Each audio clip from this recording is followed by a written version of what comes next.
Perdón, ok, ahora sí está grabando. Bueno, buenos días, ¿verdad? Muchas gracias por venir otra vez. La última vez habíamos mencionado que era una estructura galileana, ¿verdad? Entonces, rápidamente, como a manera de recordatorio, una estructura galileana es como básicamente un espacio que nos permite tratar de imaginar espacio-tiempo, ¿verdad? Entonces, lo que dijimos era que la estructura galileana tenía tres componentes. El primer componente de la estructura galileana, bueno, aquí voy a poner recordatorio. Recordatorio, estructura galileana. El primer componente de la estructura era un espacio afín A4 con su respectivo R4.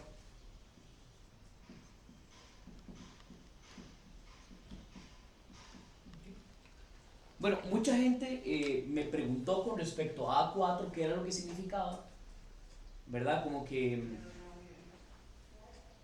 yo les decía, bueno, es que A4 simplemente es R4, pero a usted se le olvida que hay suma, ¿verdad?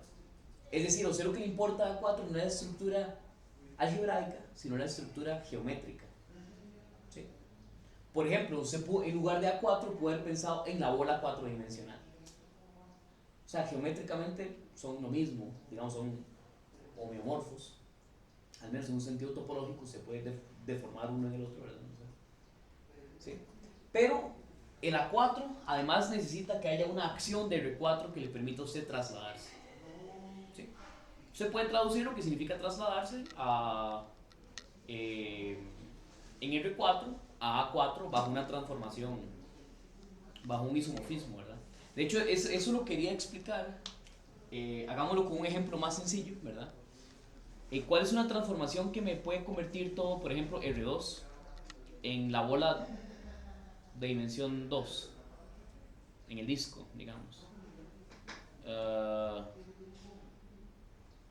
no me acuerdo cuál es la que sí.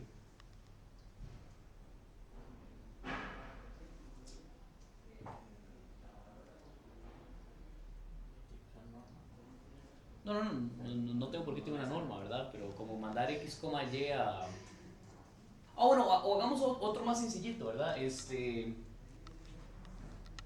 Mandarlo que a R, cita o algo así. Eh, bueno, esa sería otra transformación. Pero esa no es biyectiva, digamos, porque... Sí, esa no es biyectiva.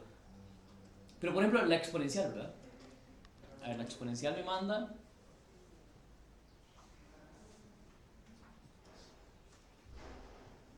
La exponencial me manda el plano complejo en... Ya se me olvidó que lo manda la exponencial. O sea, obviamente 0 no está, entonces uno tiene que mandar a un plano, ¿verdad? ¿Perdón?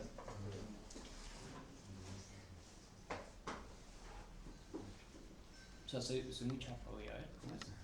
La exponencial... ¿Cuál es la imagen de la exponencial bajo el plano complejo? Perdón, ¿cuál es la imagen del plano complejo bajo el exponencial? Es... Sí, es el semiplano derecho, ¿verdad? Entonces, por ejemplo,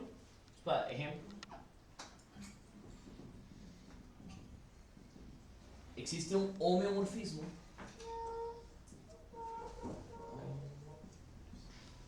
Homeomorfismo simplemente lo que quiere decir es que es continuo y biyectivo, y la inversa también es continua. O sea, es, digamos, literalmente lo que a usted le gustaría decir que es una equivalencia geométrica de formas, digamos. Bueno, tal vez geométrica no, topológica es la palabra correcta, porque aquí no estoy considerando medidas, ¿verdad? Y bueno, cuando uno habla de geometría, por lo general sí tiene que considerar medidas o un tensor de medida. Pero bueno, existe un homeomorfismo, ¿verdad? Que es una equivalencia entre el plano complejo C, ¿verdad? Y bajo la exponencial me lo manda al semiplano derecho. Bueno, y C es R2, ¿verdad? Esto es R2. ¿De acuerdo? Sí. Estos dos espacios, por supuesto que no son equivalentes bajo la estructura algebraica porque aquí no hay suma. ¿Ok? pero sí son equivalentes desde una perspectiva topológica. ¿De acuerdo? Aquí usted tiene una acción de R2, ¿verdad? O sea, tenemos que R2 actúa en C. ¿Cómo actuamos en C? Bueno, el punto X, Y se lo puedo sumar a un número complejo W más I, Z, ¿verdad? Y por definición digo que esto es X más W más I multiplicado por Y más Z. ¿Ok? Esta acción se puede traducir a una acción de R2 en el semiplano derecho. ¿Sí? Entonces, en el semiplano derecho,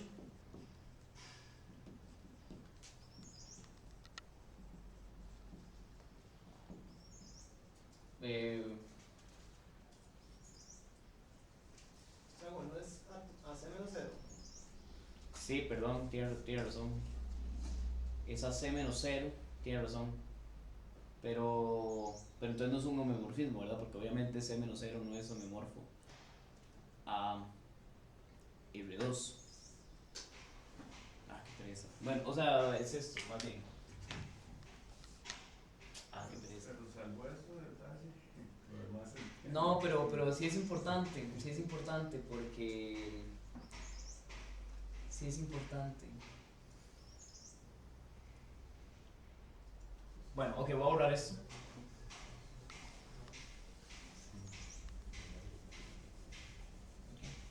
Bueno, no quiero gastar demasiado tiempo con el ejemplo, así que nada más hagámoslo en abstracto.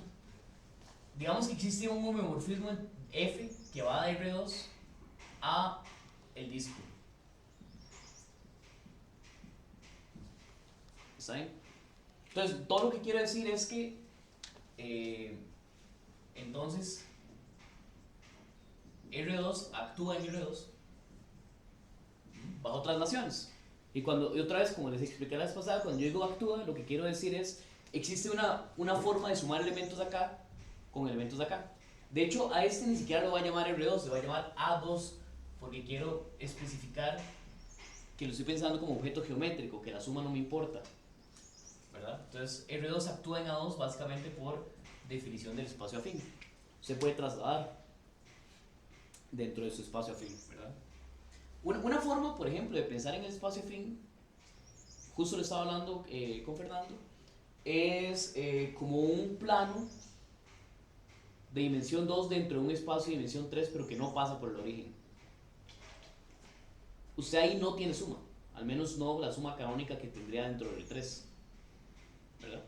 Pero se puede trasladar elementos, por supuesto, ¿verdad? Porque el plano paralelo a él, que sí pasa por el origen, sí satisface, y cuando se suma elementos ahí con elementos de acá, le siguen quedando en el espacio, en el traslado, ¿verdad? Pero bueno, entonces eso que está acá actúa acá, ¿verdad? Y esto implica que R2 actúa en el disco. ¿Ok? ¿Y cómo va a actuar R2 en el disco? De simplemente mediante.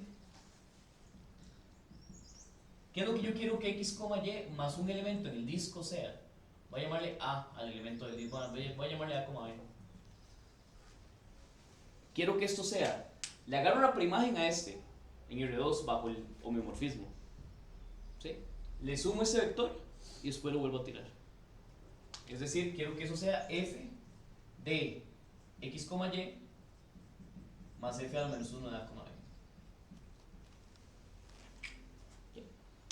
Entonces, de forma abstracta, esto me permite definir una traslación en el disco. Pero un espacio afín era simplemente algo que era homeomorfo a R2 y que tenía una acción de R2. Entonces, por lo tanto, yo puedo decir que el disco es un espacio afín de división 2. Con esa estructura de la acción de R2. Vean que la forma en la que actúa R2 es importante a la hora de definir el espacio afín. El espacio afín no solamente algo que es homeomorfo a R2, usted necesita que haya una acción de R2, una noción de trasladar. Bueno, eso nada más quería explicarlo como para enfatizar el carácter geométrico de esto. Okay, yo sé que suena como un disco rayado, diciendo lo mismo una y otra vez, pero es importante y es una distinción conceptualmente que quiero hacer varias veces. Bueno, en todo caso, perdón, esto es un paréntesis. ¿Ok? La estructura galileana comienza con un A4 que nuevamente es considerar el espacio-tiempo simplemente como un objeto geométrico. Es una cosa que tiene dimensión 4. No sabemos si está curvada. ¿Ok? Pero sabemos que es por lo menos, bueno, nos la imaginamos en ese contexto, por lo menos homeomorfa a R4. La segunda condición del espacio de la estructura galileana es que tuviera un tiempo. O sea, hay una noción de tiempo, ¿verdad? Y la noción de tiempo sí va a ser una función lineal. Tiempo va a ser una función lineal que va de R4 en R. Es decir, usted puede decirme cuánto tiempo transcurrió entre dos eventos. ¿Okay? A los puntos en A4 le llamamos eventos, ¿verdad? Y lo tercero de la estructura galileana que habíamos hablado la vez pasada, bueno, era básicamente, ¿verdad? El tiempo es una función ahí importante. No tiene por qué ser una de las coordenadas, ¿verdad? Muchas veces la gente cuando está comenzando a aprender física considera siempre que el tiempo es una variable diferente de las demás, pero en muchos de los cálculos que se hace, a veces usted quiere combinar el tiempo con las otras variables de alguna forma. ¿Qué sé yo? Para poner coordenadas localmente. O sea, no tiene por qué estar separado el tiempo de las otras coordenadas, al menos desde un punto de vista geométrico. Sin embargo, como función, sí es una función especial que usted quiere mantener. Ok, la función existe y está ahí. Okay. No tiene por qué ser proyectar en un eje, pero es una función lineal. Dice un compañero que se podría pasar eso, el link. Sí, claro. De hecho, o sea, yo pienso, sí, ahí, el link de la grabación. ¿Perdón? ¿De la grabación o del...? Ah, de la grabación, sí, porque esto no está haciendo, aquí no estamos en Zoom, Ah, ok. nada más está siendo grabado. Sí. Pero sí, o sea, ahí yo puedo después mandar los videos con mucho gusto. ¿Ok? Bueno, y la tercera condición de la estructura galileana es que usted sí tiene una noción de distancia. ¿Ok? Distancia. Pero entre eventos que pasan simultáneamente. Simultáneos. ¿Ok? Es decir, en este instante usted puede decirme cuál es la distancia entre este punto y este punto. ¿Ok? Pero usted no puede decirme cuál es la distancia entre este punto ahora y este punto ahora. ¿Verdad? O sea, cuando dije ahora en tiempos distintos.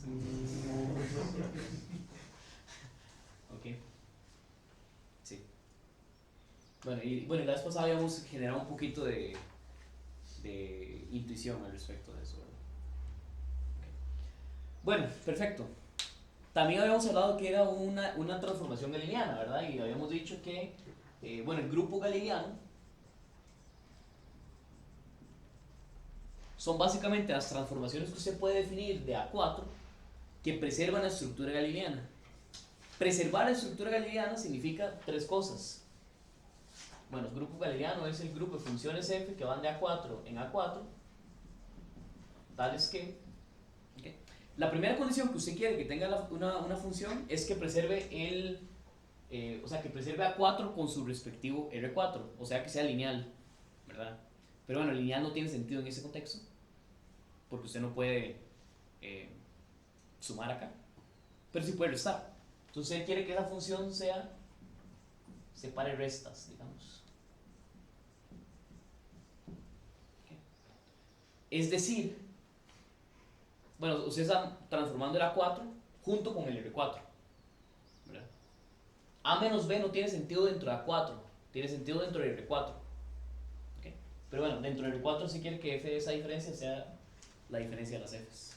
¿Okay? La segunda condición del grupo, o sea, de una transformación para que sea galileana es que respete distancia, perdón, que respete el tiempo. O sea, que el tiempo transcurrido entre dos eventos F de A y F de B sea igual que el tiempo transcurrido entre A menos B. ¿Okay? El tiempo se preserva cuando se hace la estructura, o sea, una transformación galileana. Y la tercera condición era que respetara distancias entre eventos simultáneos. O sea, que la distancia entre F de A y F de B sea igual que la distancia entre A y B. Bueno, la vez pasada como que dimos esta definición, no explicamos por qué esa definición iba a ser importante. Y ahora sí voy a explicar por qué es que tiene que ser importante. El teorema es que cualquier transformación galileana,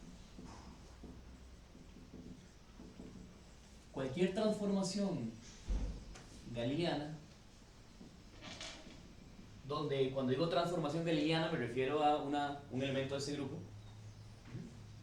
se puede factorizar de forma única. Santiago, Sí, perdón, esa tercera condición, ¿de qué trataba? perdón. Esa tercera condición, ¿de qué trataba? Que respeta distancias, pero entre eventos simultáneos.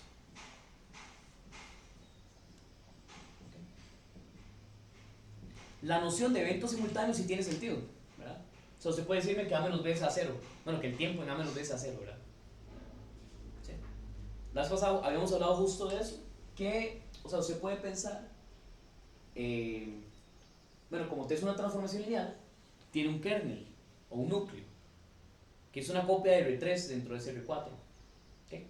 Ese R3 va a actuar dentro de su A4 y se lo va a fibrar, ¿verdad? Entonces, o sea, para cada puntillo usted va a tener como un montón de eventos cerca, bueno, cerca no digamos, pero un montón de eventos que son los eventos simultáneos,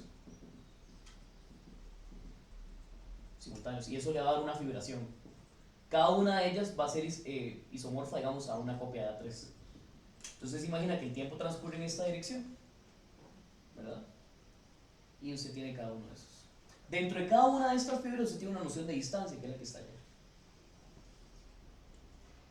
Este dibujito va a ser importante porque lo vamos a usar muchas veces, así que lo voy a dejar por aquí un ratito. Bueno, el teorema es que cualquier transformación galileana se puede factorizar de forma única como la composición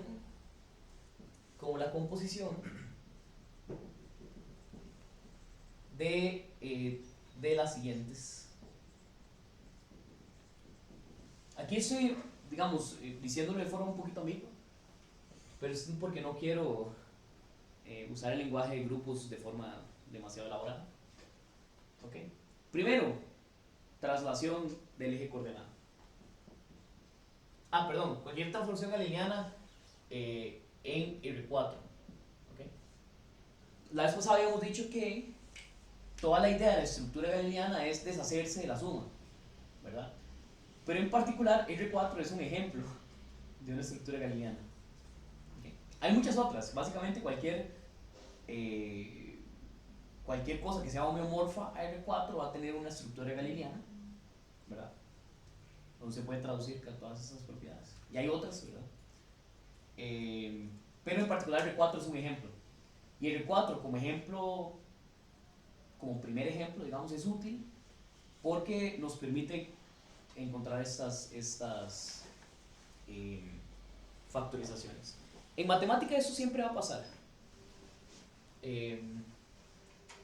Usted quiere definir las cosas en abstracto para tener un lenguaje donde usted pueda hablar de los fenómenos en general, pero a la hora de hacer ejemplos usted quiere usar coordenadas locales. ¿Okay? Las ecuaciones diferenciales que aparecen en la geometría o en la física en general suele ser mejor ponerlas en un contexto abstracto, como decir, el flujo de un campo vectorial es no sé qué. ¿Sí? O es una curva que cuando usted le aplica un campo vectorial le satisface bla. Pero a la hora de ir a resolver la ecuación diferencial usted necesita poner coordenadas y la resuelve. ¿Okay? Bueno, es lo que estamos haciendo acá. Ese jueguito, ¿verdad?, entre abstracto y concreto lo estamos dando acá. Y el 4 se puede pensar como un ejemplo concreto de una estructura galileana, ¿verdad? Donde el tiempo lo estoy pensando como la primera variable y la distancia euclidiana, digamos, entre eventos simultáneos. ¿Okay? Entonces lo primero es traslación. ¿Okay? O sea, una traslación es simplemente que a un vector de la forma t, x, ¿okay?, en R4, ¿sí?, donde x con barrita significa x, y, z, lo mando a t más s0, bueno, más t0, digamos, y x más un v, ahí puede ser, digamos. Entonces, simplemente está corriendo el origen. ¿Saben? La segunda, el segundo tipo de traslación, ¿verdad? Bueno, y esto, pensemos un momento por qué es un ejemplo de una transformación galileana. Obviamente es de ahí, lineal. Así que como es lineal en R4, me va a satisfacer la primera condición. ¿Verdad? Bueno, perdón, en realidad no es lineal, perdón, disculpe, no es lineal, pero es esta cosa, digamos, que cuando se agarra y resta A y B, se le cancela el término T0 y se le cancela el término X0. Entonces es, voy a empezar a decir casi lineal. ¿Okay? En realidad la palabra correcta es afín, es una transformación afín, es la palabra que uno usaría en ese contexto. Así que, ¿para qué ser vagos si podemos ser concretos? Digámosle afín. ¿Okay? Es una transformación afín, respeta restas. Como es una transformación afín, bueno, también respeta el tiempo. Bueno, y claramente el tiempo dice, le cancela el tercero, funciona, ¿verdad? Y distancias, y también, ¿verdad? Porque otra vez se vuelve a cancelar el T0 y se vuelve a cancelar el V0. Pero el T0 no importa porque la distancia es entre eventos simultáneos, así que esto es 0 y el V0 se le cancela. ¿Ok? El hecho de que sea afín ya hace que esto claramente sea una transformación lineal. La segunda, el segundo ejemplo de transformación es una rotación. Y lo voy a poner así entre comillas. Perdón, en realidad, otra vez, hablemos bien, una transformación ortogonal. Okay. Entonces, a un punto t, x en R4, lo voy a mandar a t, g en x. En R4 otra vez, donde g es una matriz ortogonal.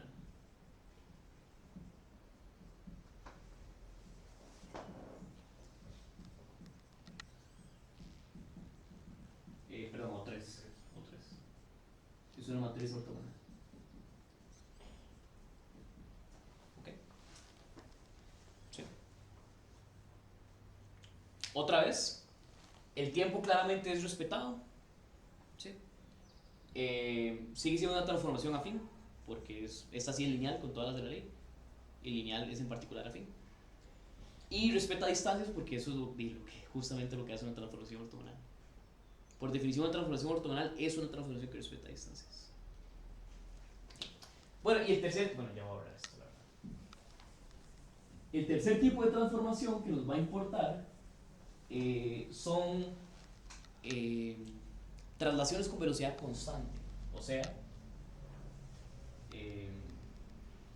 voy a decirle, esto tiene un nombre concreto, pero se me olvidó. Entonces voy a ponerle traslación con velocidad constante.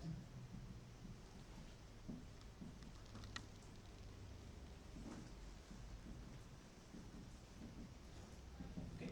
Básicamente es que a t, x lo mando a t, x más un vectorcillo más t multiplicado por un vectorcillo v que es fijo.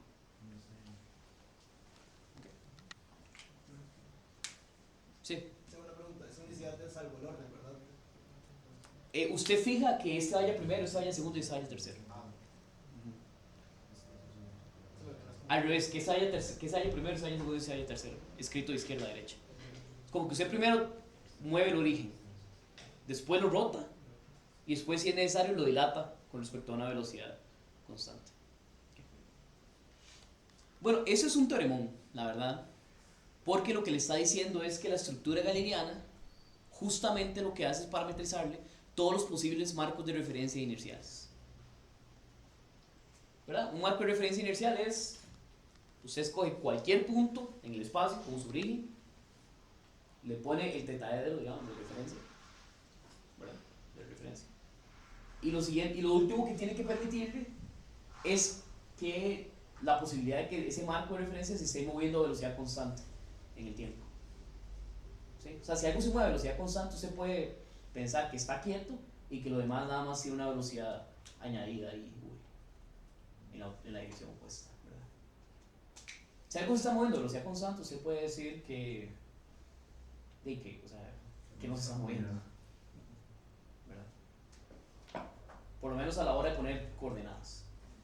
Entonces, la estructura galileana viene a ser precisamente la herramienta que le dice a usted, bueno, sí, este es el lugar correcto, o esa es la estructura necesaria que usted requiere para poder catalogar todos los posibles problemas, salvo isomorfismo, donde isomorfismo es un elemento del grupo galileano.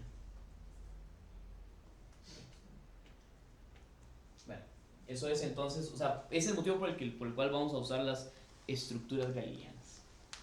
No sé si hay alguna pregunta. A mí me sorprendió, les voy a ser muy honesto, cuando vi ese teorema me sorprendió que se pudiera factorizar de forma única como estas tres. Lo primero que yo me pregunté es, ¿por qué no le puedo poner aquí un t cuadrado? ¿Qué es lo que falla acá si le ponía un t cuadrado ahí? Bueno, en ese caso era obvio, pues no es lineal, ¿verdad? Si se le pone el t cuadrado no es lineal. Pero ¿verdad? ¿Por qué cualquier isomorfismo de esa estructura se tiene que ver con esas tres? Que son precisamente las tres que uno requiere en la vida real, ¿verdad? Pero es una pregunta que no vamos a responder por ahora.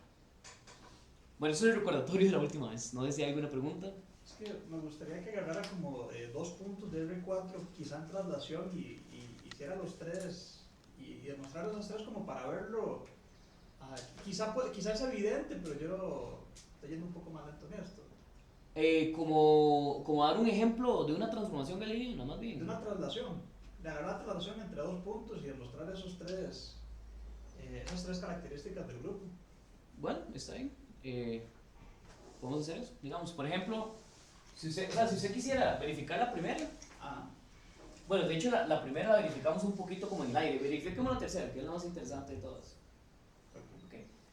Entonces, la transformación que voy a considerar es la que demanda t, x, y, z en t, x más, y necesito t por, ¿cuál es su número favorito? El 16. Creo. No, muy grande. 8. X más 8t, y más, ¿cuál es su número favorito? 6. 6t, y z más, bueno, mi número favorito, 4. Bueno, algunos días es el 4, otros días es el 7, depende. Ok, entonces usted tiene esto, ¿verdad? Verifiquemos las tres, en efecto, ¿verdad? Entonces, esto sería f. ¿Sí? La primera, ¿qué sería f de, si usted agarra y resta 2? O sea, bueno, escribámoslo, pongámosle, A es de 1, x1, y1, z1, y B es T2, x2, y2, z2. ¿Está? Entonces, ¿qué sería A menos B? Bueno, A menos B queda claro lo que tiene que ser, ¿verdad? Es este menos este menos este menos este, así sucesivamente. Entonces, ¿qué sería f de A menos B? F de A menos B sería f de T1 menos T2, x1 menos x2, y así sucesivamente, ¿verdad? Y eso sería T1 menos T2,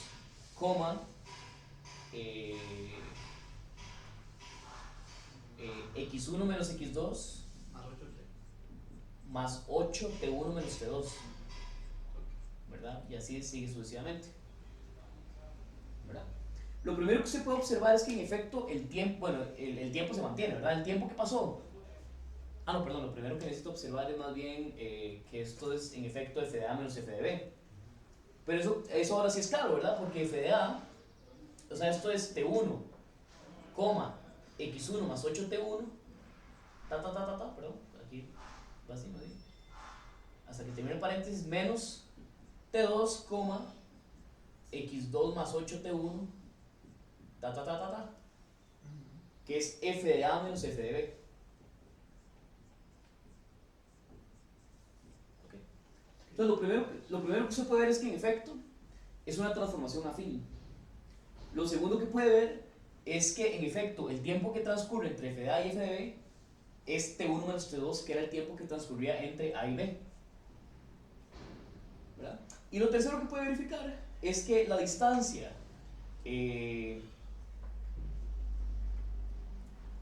¿cómo es? La distancia entre f de A y f de B, ¿sabe qué?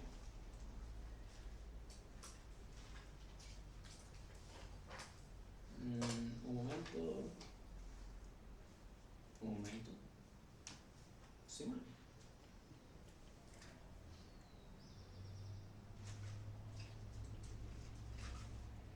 Es que no son simultáneos, ¿no es cierto? No son simultáneos, gracias. Perfecto, Mm. perfecto. Sí, entonces diría que los tres son iguales. Ajá, si T1 es igual a T2, ¿verdad? Entonces claramente la distancia entre x1 y2 z2 y x1 y1 z1 y x2 y2 z2 se mantiene igual que la distancia entre las últimas tres coordenadas y las últimas tres coordenadas, porque siguen siendo x1 y1 z1 y x2 y2 z2. Gracias, sí. Es que en este caso, con T1 y T2 así generales, no me va a quedar simultáneos. Y es una gran observación, ¿verdad? Porque en particular eso le está diciéndose que si usted quiere que su estructura galileana admita esa transformación como un isomorfismo, usted no le puede pedir que respete toda la métrica en R4, nada más la métrica entre eventos simultáneos. Entonces ahí está, es un ejemplo de eso. Bueno, otra cosa.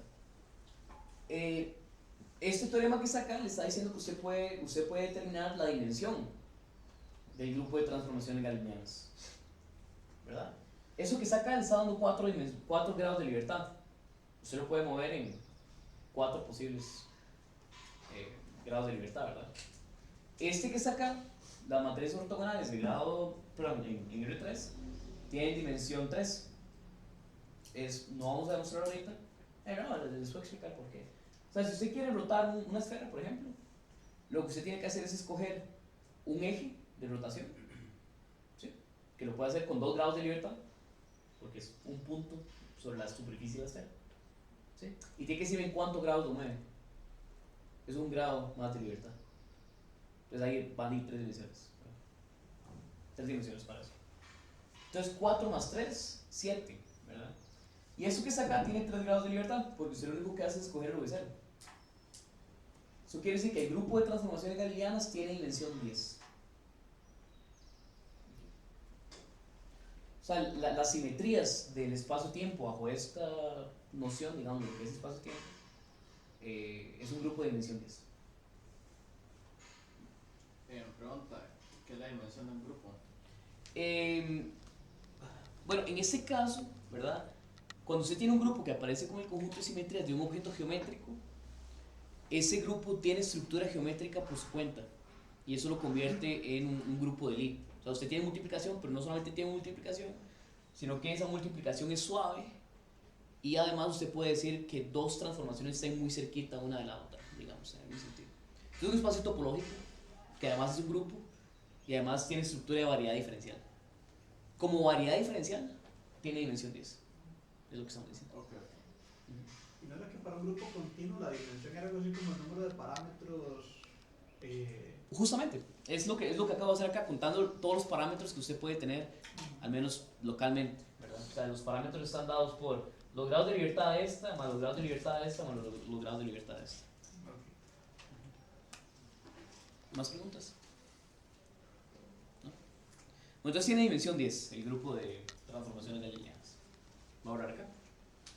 No sé si, ¿verdad? Otra, como siempre, por favor, si voy a borrar y alguien está apuntando algo, me dice y yo me detengo. Pero es dimensión 10 porque en este espacio pueden ser todas esas 3 transformaciones al mismo tiempo. Exacto, usted las tiene que componer, ¿verdad? O sea, hace esa primera, después hace esta, después hace esta. Y completamente de forma independiente entre ellas.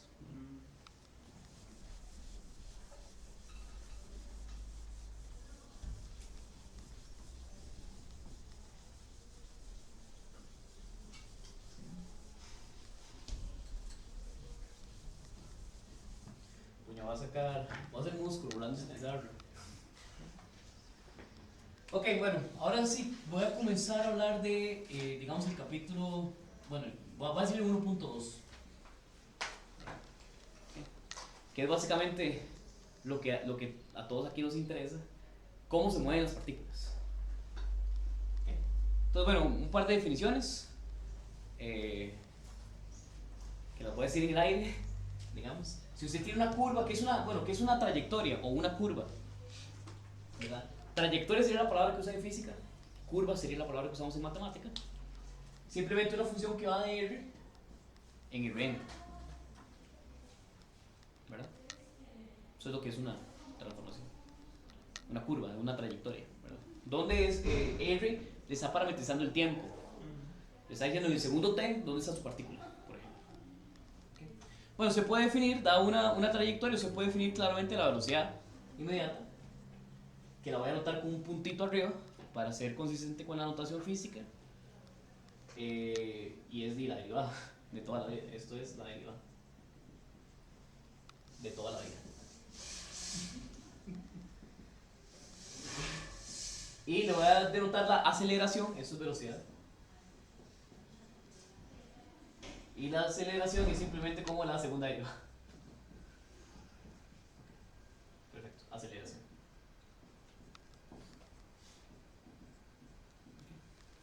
Un par de observaciones o un par de preguntas interesantes es: ¿qué tan feas pueden ser las trayectorias que a usted le salen en el mundo?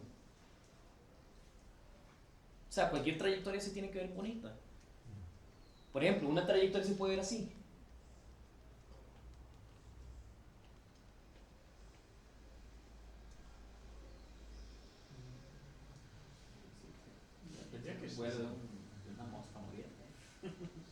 Bueno, perdón, una trayectoria que acontece en un fenómeno físico, ¿verdad?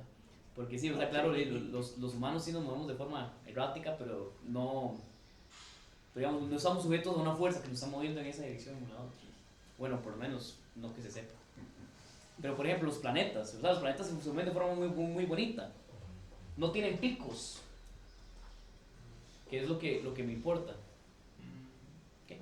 Las trayectorias usualmente usted las va a asumir como que son funciones suaves, por lo menos en ese contexto, por ahora.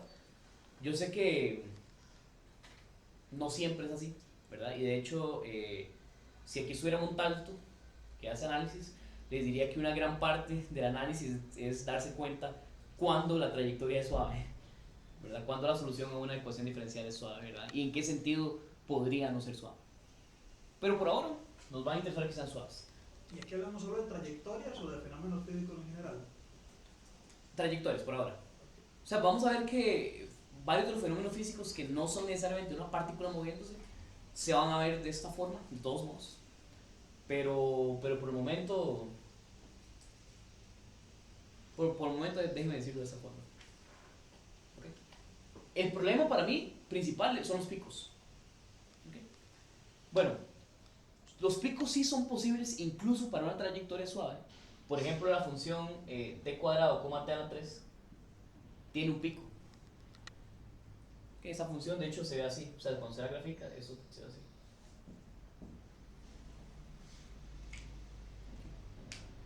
Entonces, los picos sí pueden aparecer, incluso si las funciones son polinomios. Por ejemplo, si la trayectoria fuera la de una bola que yo tiro y rebota, ¿eso cuenta como un pico? Cuando viene de acá y hace el salto. Es una gran pregunta. Sí, Por ejemplo. Sí, perfectamente. ¿Sí, un pico? Sí, porque viese como la igual, ya es una bolita que sale. Sí, perfectamente. Bueno, hay una muy famosa, ¿verdad? Que si usted agarra un círculo, ¿verdad? Y le fija un punto y ¿verdad? Modela la trayectoria de ese punto, hace como así. Es un cardioide. Cicloide. Bueno, lo segundo que es importante notar es que la aceleración de una trayectoria la aceleración siempre apunta hacia adentro de la trayectoria. No puede pasar que la aceleración apunte hacia afuera. O sea, como que la curva se deforma siguiendo la aceleración. Eso físicamente es muy claro. Vaya a demostrarlo matemáticamente, no es tan sencillo, no es tan obvio. O sea, ¿por qué no puede apuntar a otro lado? Es que uno en física dice, es que la aceleración es la fuerza. Y obviamente, si la fuerza está jalando para allá, se va a deformar en ese sentido. Otra cosa es que es el adentro y el afuera, eso también es difícil demostrar. Vamos a ver. Bueno, sí, esa es otra, ¿verdad? Esa es otra. Pero Leandro no es hacia donde apunta el negativo del vector radial. Bueno, es que el vector radial, usted lo podría pensar así o lo podría pensar así también, ¿verdad? O sea, radial aquí es que sea perpendicular, digamos. Porque, o sea, si usted dice radial, me imagino que se refiere al vector que une el origen con ese punto. Pero, ¿y si el origen está acá? El vector radial está apuntando en esa dirección, ¿verdad? Ese es uno, de hecho es una buena pregunta porque es uno de los motivos por los cuales usted no quiere depender de un marco de referencia para definir conceptos geométricos. Cuando se dice radial, está implícitamente pensando en un sistema de coordenadas. Bueno, voy a ahorrar eso. Bueno.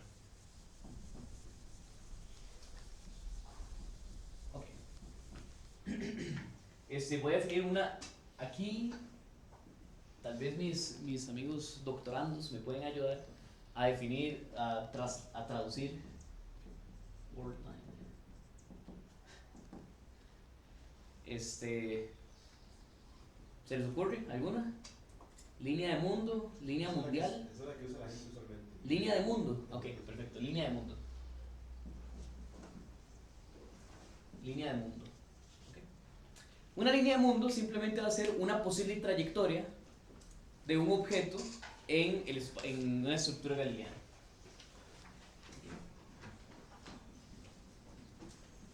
Es una posible trayectoria de un objeto en una estructura galileana. Tiene que ver con la que minimiza la acción o algo así. No, por el momento no.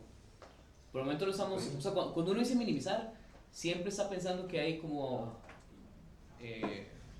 algún tipo de ecuación diferencial. No he escrito ninguna ecuación diferencial por ahora. Pero bueno, es una posible trayectoria de un objeto en una estructura galileana, lo que sea que eso signifique. Okay. ¿Qué va a pasar?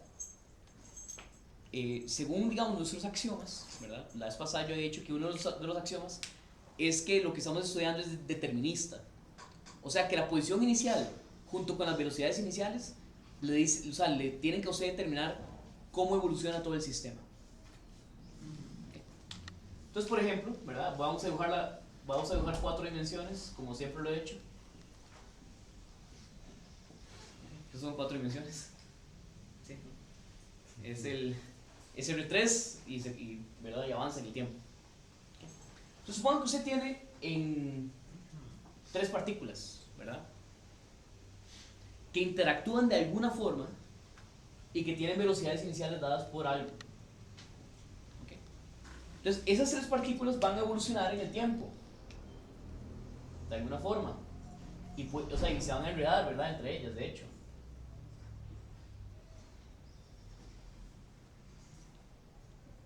Hasta que llegan a puntos por acá. Hacen ahí como una trenza, ¿sí? Okay. Cada una de esas líneas es una línea de mundo. Eso es algo que vamos a llamar una línea de mundo. Y bueno, eso es lo que es una línea de mundo, nada más. No hay mucho que agregar. A partir de los axiomas, las líneas de mundo existen. ¿En dónde estamos? O sea, ¿Dónde viven? ¿Sí? Dentro de A4. Eso es A4, digamos. Entonces una línea de mundo vive dentro de una estructura galileana como solución a un problema físico en particular, digamos. Bueno, el punto, que es aquí bueno, a mí me parece muy bonito decir eso.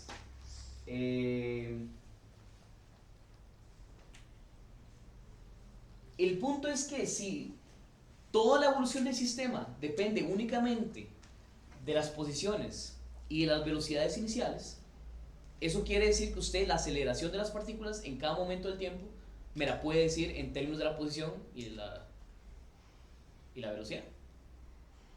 Bueno, y posiblemente el tiempo, ¿verdad? O sea, lo que eso quiere decir es, ¿verdad? De nuestros axiomas,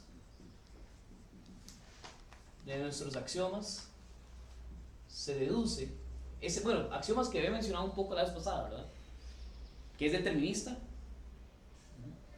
en ese sentido, ¿verdad? Que depende exclusivamente de posición y velocidad. Yo la vez pasada dije que ¿por qué nuestro universo no requiere también de la aceleración inicial para determinar cómo evolucionar el sistema? Y bueno, yo no sé por qué, pero así es como funciona. O sea, los experimentos le dicen a usted que no depende de la aceleración inicial, ¿verdad?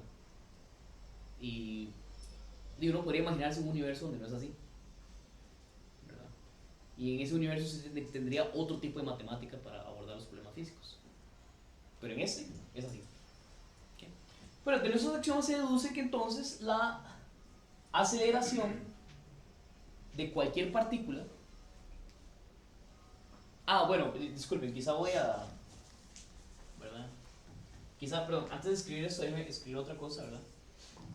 Igual que la vez pasada, ¿se acuerdan que yo les dije, en lugar de considerar n partículas y ver cuáles son las trayectorias por separado, voy a considerar una sola partícula en un espacio mucho más grande, ¿verdad? Entonces vamos a considerar la solución X, digamos, que se define como cada una de ellas juntas, ¿verdad? Dentro de el espacio afín a la 4, a la n. Perdón, no es ese espacio afín que quiero, la verdad.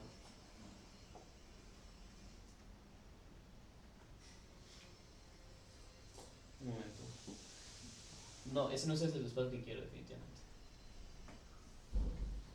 Porque, o sea, no tienen tiempos distintos, ¿verdad? Las estoy considerando todas con el mismo tiempo. Entonces déjeme escribirlo así, aunque tal vez no es lo correcto, pero voy a escribirlo como R cruz R3 a la N. Bueno, en realidad, simplemente puedo decir R3 a la N.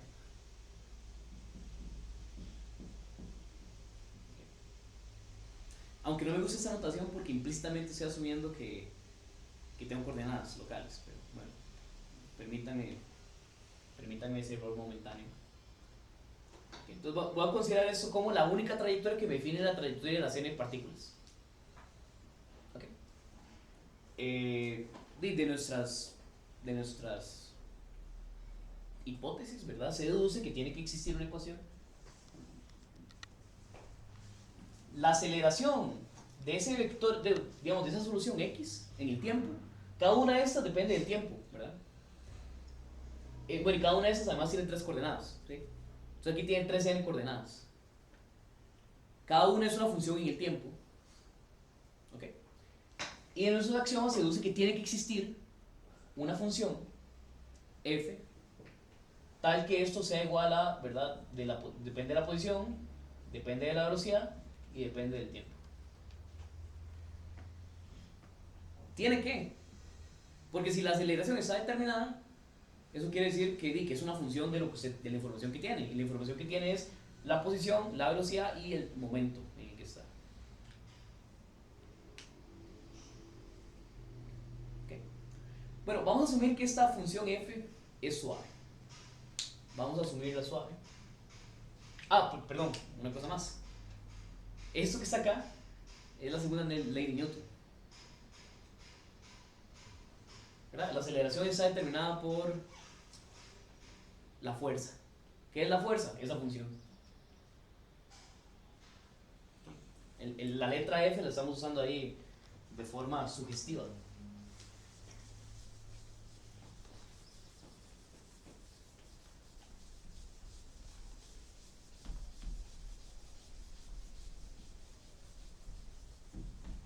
¿Okay? A mí me gusta mucho esto, es como, acabamos de deducir Newton a partir de una serie de axiomas.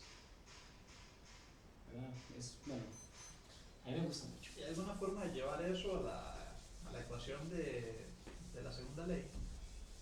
Esto es la ecuación de la segunda ley. Ah, bueno, usted lo que quiere es ver masa por aceleración, digamos. Por ejemplo. ¿Hay una forma de llevar eso a esa ecuación? Sí, pero en diferentes problemas se va a ver diferente. O sea, lo que quiero decir es que todos los fenómenos físicos que nos van a interesar se van a ver como esta ecuación. ¿Ok? La fuerza es algo que usted determina de forma experimental en cada situación en específico. O sea, esta función es una función que usted determina de forma experimental. ¿Ok? ¿Sí? Bueno, la pregunta es, ¿qué tan libre puede ser esa fuerza? Bueno, y aquí es donde le vamos a poner un axiomazo a esta cosa, ¿verdad?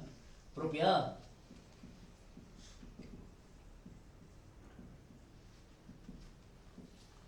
Si X es una solución,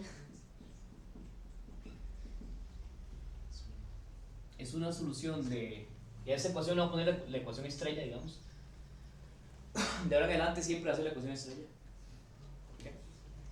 Si X es una solución de ecuación estrella, ¿okay?, entonces cualquier transformación galileana de X también tiene que ser una solución de la ecuación estrella.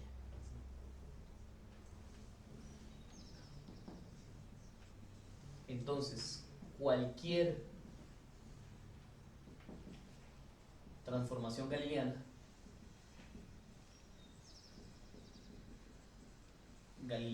de X, galileana en el sentido, ¿verdad? Como aquí estoy trabajando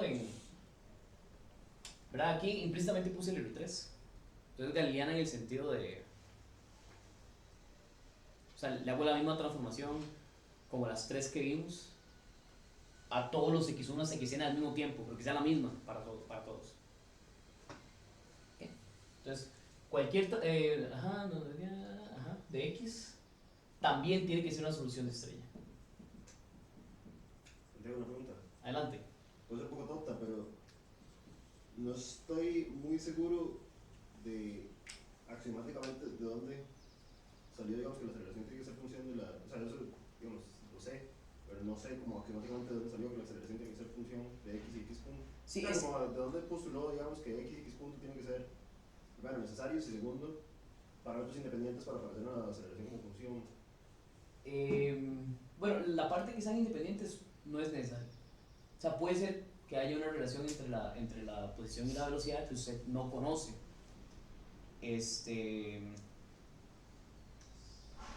Digamos, lo que estoy diciendo acá es que la ecuación diferencial que modela X tiene orden 2, pero orden 2 podría significar orden 1, Okay. ¿verdad? Si el coeficiente es 0 en algún punto, ¿verdad? Pero esto lo estamos postulando, por así decirlo. Lo que postulamos fue la vez pasada que dijimos que un sistema está determinado por la posición y la velocidad iniciales. Okay. Ese es el postulado. Entonces, a partir de ese postulado, usted necesariamente tiene que tener una ecuación de ese estilo. Porque la aceleración es parte de la solución y tiene que estar modelada, tiene que estar determinada a partir de esa información. Y aquí lo que nos estamos sacando de la manga es que esa función f sea suave. Nadie le dice a usted que eso tiene que ser suave. O al menos, ¿verdad? Tal vez en muchos fenómenos en la realidad es suave, pero en general, ¿por qué eso tendría que ser suave? ¿A qué se refiere con suave, digamos? Por ejemplo, Infinitamente diferenciable. Usted la puede derivar cuantas veces quiera y sigue siendo derivable. Y continua, ¿verdad? Es como una belleza de función. ¿Más preguntas? Yo tengo la pregunta Adelante. con esta propiedad de las transformaciones galileanas. Sí me es muy evidente por qué ante una transformación tiene que seguirse cumpliendo la ecuación estrella. Mi pregunta va en este asunto, o sea, ya veo por qué tenemos este problema de las dimensiones, que si es R a la 3n o qué, porque las galileanas aplican sobre R4. Yo ocupo considerar el tiempo para poder considerar las traslaciones en el tiempo. Excelente. ¿Qué pasa con las traslaciones en el tiempo si yo tengo, o sea, yo no sé si es que tengo que considerar R4N, ¿verdad? Como, y luego proyectarlo de alguna manera para compartir el tiempo. No, es una pregunta que me encanta porque yo escribí esto e inmediatamente pensé, uy, alguien me va a criticar lo que voy a decir después. Y me agrada que alguien me lo haya criticado. Lo que pasa es que no definí, bueno, eso no es así, digamos, esto está bien así, ¿verdad? No definí lo que significa una transformación galileana de n variables, ¿verdad? Una transformación galileana en n variables debería ser una transformación del espacio a 1 cruz a 3 a la n. Sí. Donde las tres mismas que dijimos antes son las que lo modelan todo. Traslación del origen, pero a todos por igual. Rotación, pero rota todas esas por igual. Vea que en traslación del origen y en rotación no afecta el A1. Y la otra es velocidad constante, ¿verdad? Entonces a todas esas les tiene que sumar por igual la misma velocidad. Pero es que no lo definí. Okay, Es no, una buena pregunta, uno porque yo no lo definí. tiene sentido, sí. Dije, como, oye, eso es lo que quería hacer. Imagina, ¿eh? Pero es una gran pregunta, sí, ahí fui no preciso.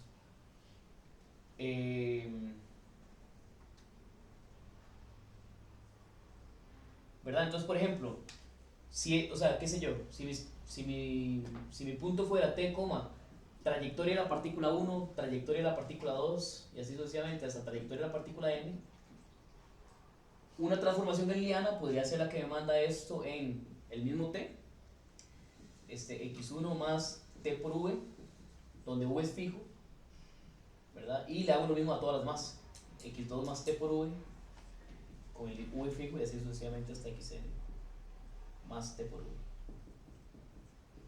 Individualmente, si yo me olvido de la serie menos un particular restantes, y claramente es una transformación galileana, ¿verdad? Pero quiero definirlas como que hacerle todos a todas al mismo tiempo, ¿verdad? Okay. Bueno, muchas gracias por esa pregunta.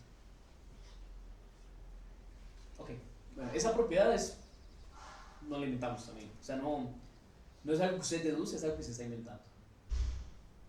¿Sí? Que tiene sentido, porque en nuestra realidad sabemos que el motivo por el que definimos estructuras galileanas es básicamente para que satisfaga esto. Si quiere sistemas de coordenadas que no dependan. Y obviamente si usted cambia el sistema de coordenadas, lo que le queda también tiene que ser otra solución de un sistema asociado. O sea, lo que estamos diciendo es, por ejemplo, cuando usted hace traslación por velocidad constante, lo que estamos diciendo es, usted todo su sistema de n partículas las puede mover, las puede poner a que se muevan a velocidad constante en una dirección todas, y nada más le tiene que sumar esa velocidad constante en todo lado de la trayectoria.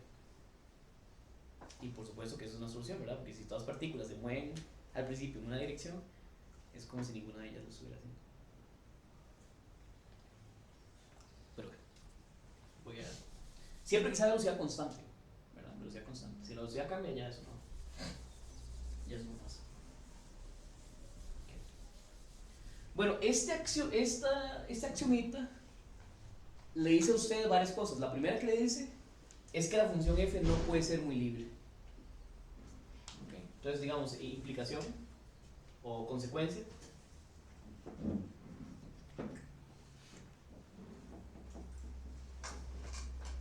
F no puede ser lo que sea.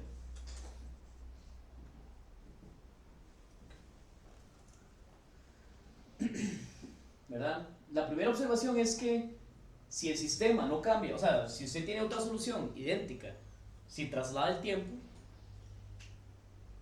¿verdad? Como traslación en el tiempo no me afecta la segunda derivada, ¿verdad? Por la regla de la cadena, o sea, son la misma función. O sea, la derivada de x punto de t es igual que la derivada de esto que está acá. Salvo que aquí la variable es t más s y aquí la variable es t, digamos. Pero, ¿sí?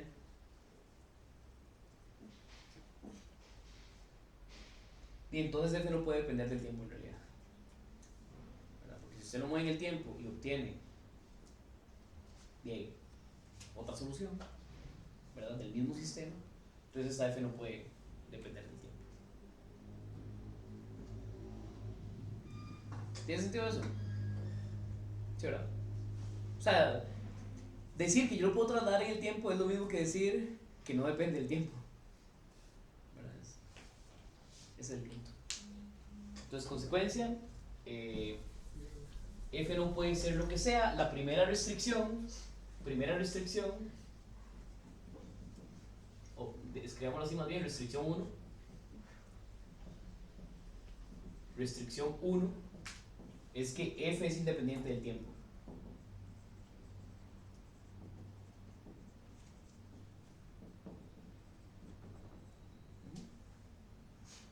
Bueno, restricción 2, si usted traslada, ¿verdad? O sea, eso quiere decir que si usted traslada en el tiempo es invariante. Si usted traslada en el espacio también tiene que ser invariante, ¿sí? Pero todo tiene que ser por un vector fijo. Eso lo que quiere decir es que usted le puede restar a todas. O sea, usted puede asumir que una de las partículas está en el origen siempre, ¿verdad? Si usted siempre puede asumir que unas partículas están en el origen, eso quiere decir que f no puede depender de x como tal, sino que tiene que depender de lo que uno llamaría las coordenadas relativas, que es las diferencias entre las x's. Entonces, restricción 2.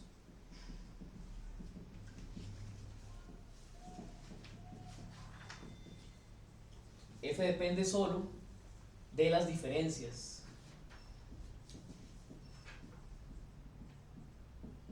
xy menos xj. ¿Okay? ¿Qué quiere decir eso? Que usted no va a encontrar, aquí ejemplo, esto no, de hecho llamémosle no ejemplo, ¿verdad? Usted no puede tener, por ejemplo, que x1 segundo puntito sea igual a x1 más x2 puntito al cuadrado. Eso no va a pasar, ¿verdad? Esto no, pero esto sí.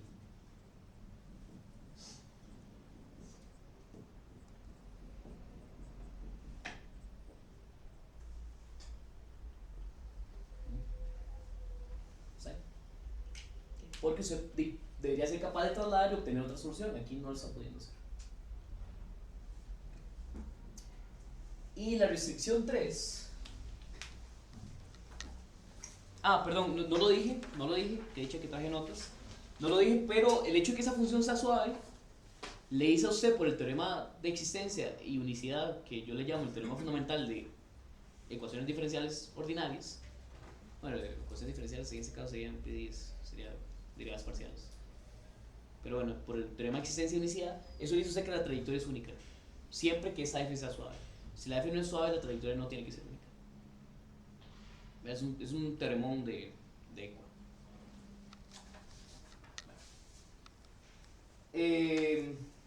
Vamos a ver qué más escribe acá. No puede depender del tiempo. Ya eso lo dije. Bueno, sí, y la tercera, ¿verdad? Restricción 3.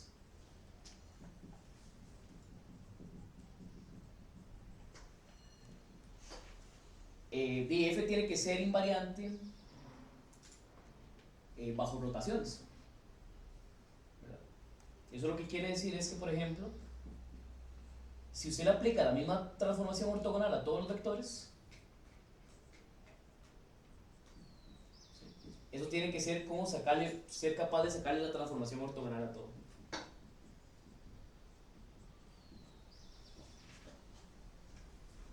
Usted puede rotar todas las variables y eso va a resultar en que usted rote la aceleración en la misma cantidad. Entonces, esta función f además tiene que conmutar con rotaciones.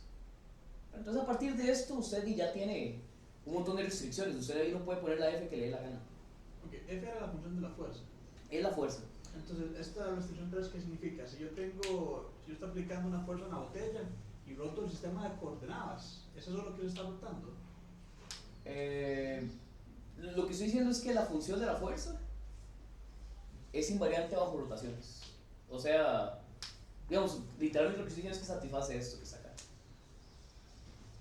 Si usted rotara el sistema entero, usted rota la fuerza en esa misma cantidad. Ok. ¿Verdad? O ¿Qué sea, es lo que le está rotando? Bueno, es que ahí el punto es que estamos usando coordenadas locales, ¿verdad? En coordenadas, usted lo puede ver así, ¿verdad? Esto en coordenadas no es lo mismo que esto en coordenadas, a pesar de que geométricamente son lo mismo. eso que está acá son restricciones en coordenadas. Me pongo un ejemplo ahí como con ese libro en una mesa, ¿no? No. Pero le puedo dar un ejemplo. Por ejemplo, en la ley de gravitación universal, ¿verdad? La ley de gravitación universal lo que le dice es que, ¿verdad? La fuerza entre este objeto, ¿verdad? Bueno, la gravitación entre este objeto y este objeto, ¿verdad? Está en términos de las posiciones de esas dos, ¿verdad? Nada más tiene que ver con la diferencia. Básicamente hay un norma de x1 menos x2 al cuadrado en alguna parte. Okay. Si usted rota todo eso, exacto, pero usted tiene que, o sea, esa función, ese norma de x1 menos x2 al cuadrado, se mantiene invariante cuando se lo rota. Sigue siendo igual, a pesar de que las coordenadas se rotaron en una cantidad fija. Eso aplica para todas las fuerzas. Para todos los problemas físicos que vamos a estudiar, sí. Okay. Que son los problemas físicos que aparecen en la mecánica clásica. Es interesante porque, o sea, como que uno diría, ¿verdad? Uno en su ingenuidad, yo en mi ingenuidad, habría pensado, cuando tenía, no sé, cuando estaba en segundo año de U, que llevé el curso de ECO, habría pensado que resolver una ecuación diferencial con todas esas condiciones en F sería fácil. Pero el universo es difícil. Entonces eso lo que él quiere decir es que hay un montón de matemática para sacar a partir de funciones con tantas restricciones de todos modos. Y una pregunta aparte, ¿es estudio mate o física o las dos? Solo mate. Y, Lo cual en particular significa que hay muchas cosas acá que puedo decir que pueden ser falsas, así que por favor corríjanme cuando diga cosas de física. Pero digamos, por lo menos la parte de matemática, que es lo que estoy haciendo acá, y digo, porque hay cosas de física que yo todavía no entiendo, entonces ya, pero... Bueno, pero también le saco como 10 años, muchacho. Ok, voy a borrar acá.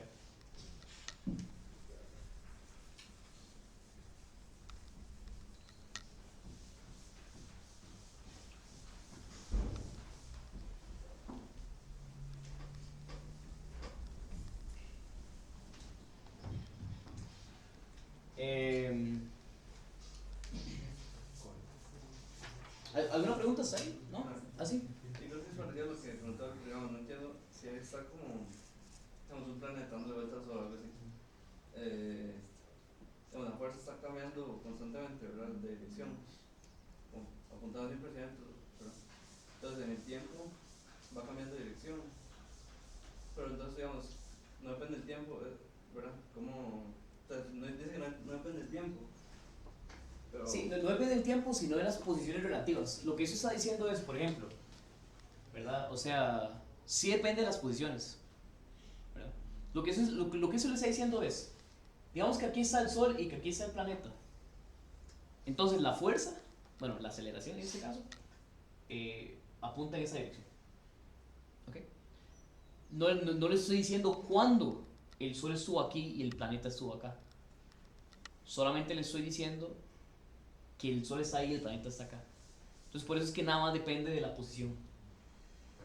Porque entonces, si pasara un tiempo en el que da una rotación y vuelve a un punto, la fuerza apunta en la misma dirección. No, pero digamos, lo que... Vamos a ver, piénselo más bien como que la fuerza... claro, es mejor decirlo de este modo, ¿verdad? Eso que yo acabo de decir acá, usted lo puede pensar más bien como que... O sea, el Sol aquí y el planeta acá es un punto en R6. O sea, eso es un solo punto, ¿verdad? Pero en R6. Esta configuración, usted la puede modelar con un solo punto en R6. Donde las primeras 3 coordenadas son las coordenadas del Sol y las segundas 3 coordenadas son las coordenadas del planeta. ¿Okay? Para ese punto en específico, existe una F.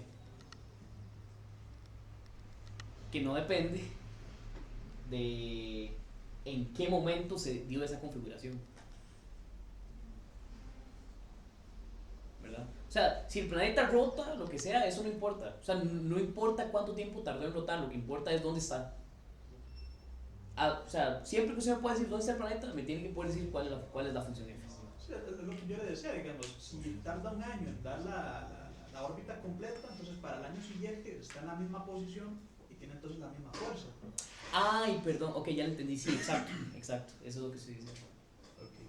Sí, perdón, no lo había entendido. Eso es lo que estoy diciendo. Pero las posiciones sí dependen del tiempo.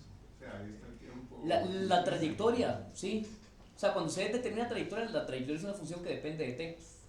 Pero la ecuación diferencial no depende de t, digamos, como parámetro extra. ¿Más preguntas? Ahí el X y XJ, eso es para diferentes cuerpos, ¿verdad? No es como entre coordenadas. Eso es entre coordenadas, sí. O sea, para la trayectoria de dos cosas que andan ahí dando vueltas. Por eso, pero uno es un cuerpo, el dos es otro cuerpo, digamos. No Ah, es como sí. que X menos Y, digamos. Sí, exacto, exacto. Son cuerpos distintos. Es la posición de uno y la posición del otro. Tal vez lo pondré aquí.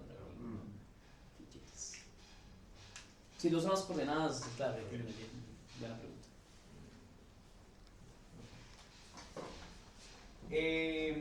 Bueno, hagamos un problema. Hagamos problemas, ¿verdad?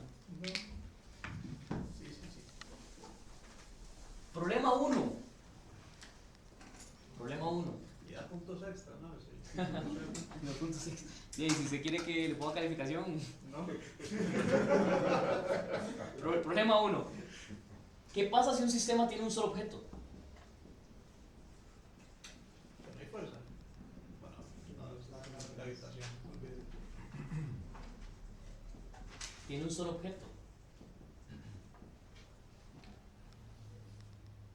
Bueno, ese problema sí lo vamos a resolver aquí. ¿Qué pasa si un sistema tiene un solo objeto?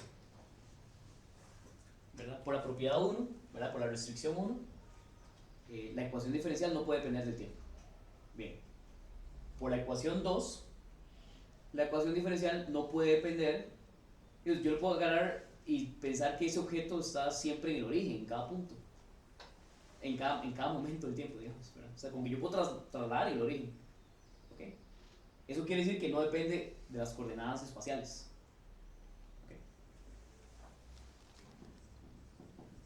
Entonces f no depende ni de x, perdón, ni de t, ni de x, ni de y, ni de z. Combinamos en 3 dimensiones para hacerlo más fácil. Y tampoco depende de las derivadas, porque igualmente yo puedo asumir que las derivadas son 0. Aquí no lo dije, pero cuando digo, o sea, depende de esas cosas y además de las correspondientes en x y menos xj derivadas, ¿verdad? Que no depende de las derivadas porque siempre está en el origen. Entonces, como que no suma, es algo así. No, porque a pesar de que esté en el origen, yo puedo pensar que hay una derivada ahí. Pero yo puedo trasladar para asumir que en ese punto no hay velocidad, ¿verdad? Porque eso me lo permite hacerlo las transformaciones galileanas. Asumir que no tiene velocidad en ese instante. Entonces, ni de sus derivadas.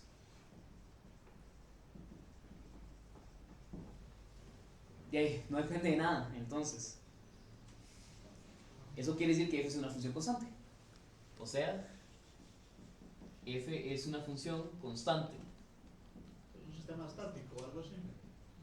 Suena un toquecito. Pero además es una función constante, ¿verdad? Pero además tiene que ser invariante bajo rotaciones.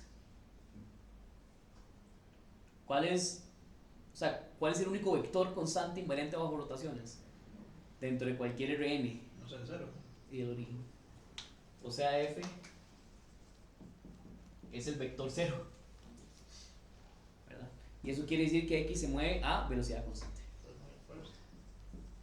O sea, x se mueve a velocidad constante.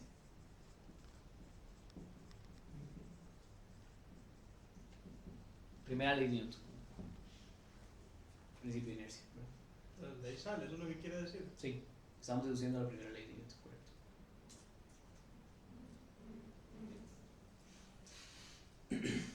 Ok, bueno.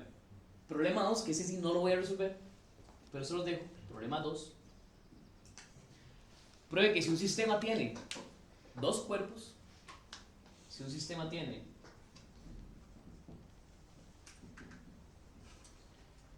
dos objetos,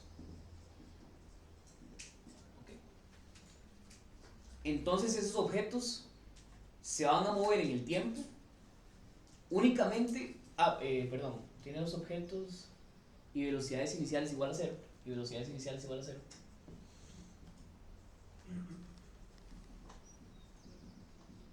Iniciales igual a 0. ¿Okay? Entonces esos objetos siempre se van a mantener en la recta que los une.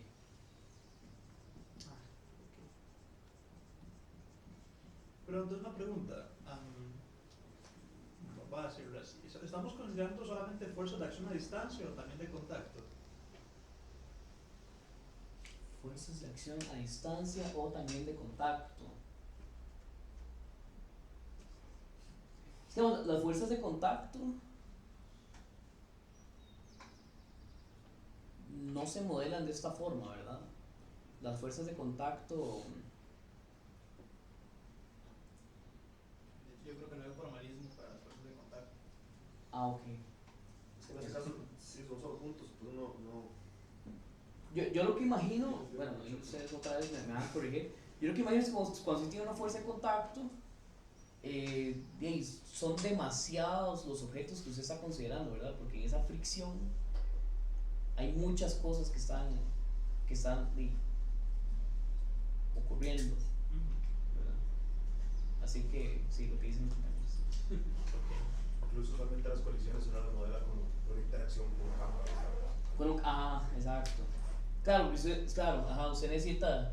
O sea, aquí yo tengo partículas, digamos, ¿verdad? Que están interactuando entre ellas. En ese caso yo necesito entender todo el objeto. Entonces, como objeto geométrico, ¿verdad? Cómo se deforma, sí, eso es como pensar un continuo de partículas.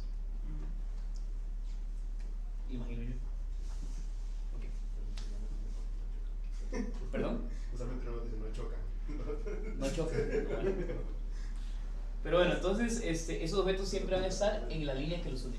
Bueno, en la recta que los une. ¿Cómo se llama la línea de acción? ¿Algo así o no? No sé.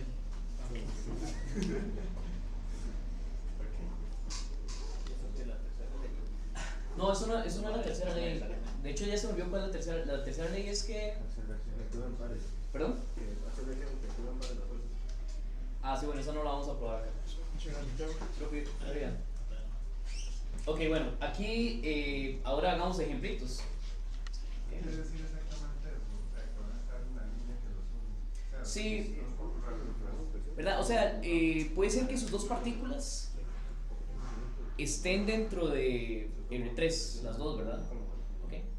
Si no hay fuerzas iniciales, perdón, si no hay velocidades iniciales, usted agarra y considera la recta que une esos dos cuerpos. Esos dos cuerpos siempre se van a mover sobre esa recta. No van a ir a ningún otro lugar en R3, se van a mover específicamente sobre esa recta.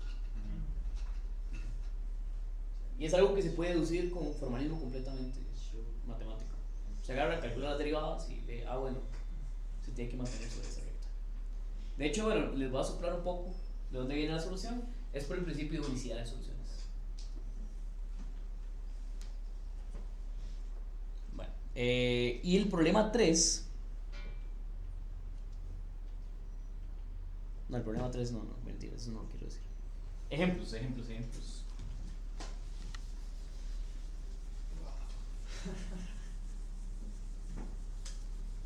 ¿Y dónde llenan la botella? Ahí no está. En el baño. No se me ocurre. Ah, no, mentiras, en el segundo piso hay un fregadero.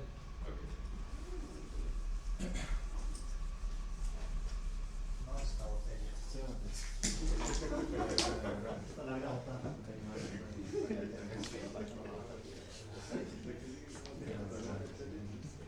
Ejemplos.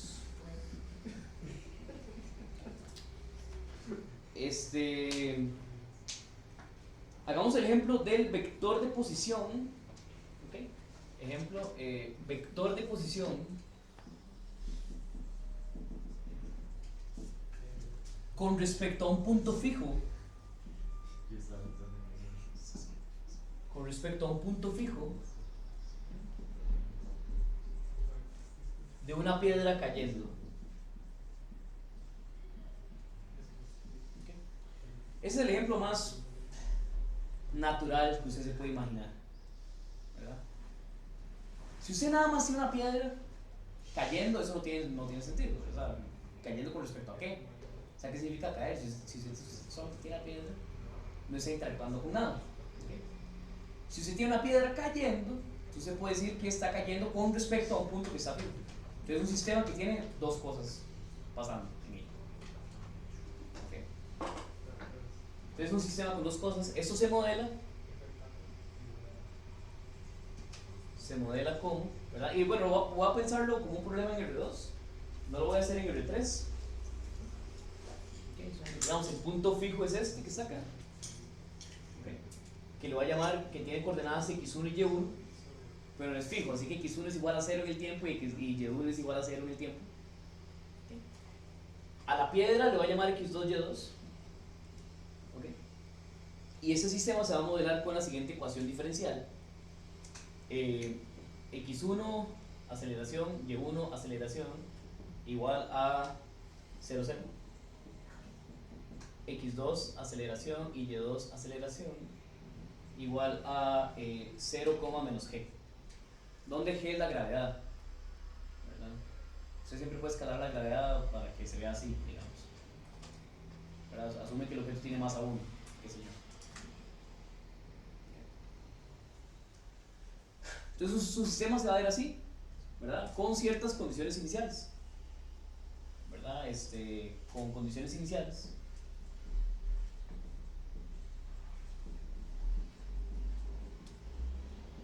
X1 igual a 0, Y1 igual a 0, X2 igual a lo que sea que X2 vaya en 0, Y2 igual a lo que sea que Y2 vaya en 0. ¿Okay? X1 barrita igual a 0, Y1 barrita igual a 0, X2 barrita igual a lo que sea que X2 barrita sea 0, y Y2 barrita, bueno, puntito, igual a lo que sea que Y2 puntito sea 0.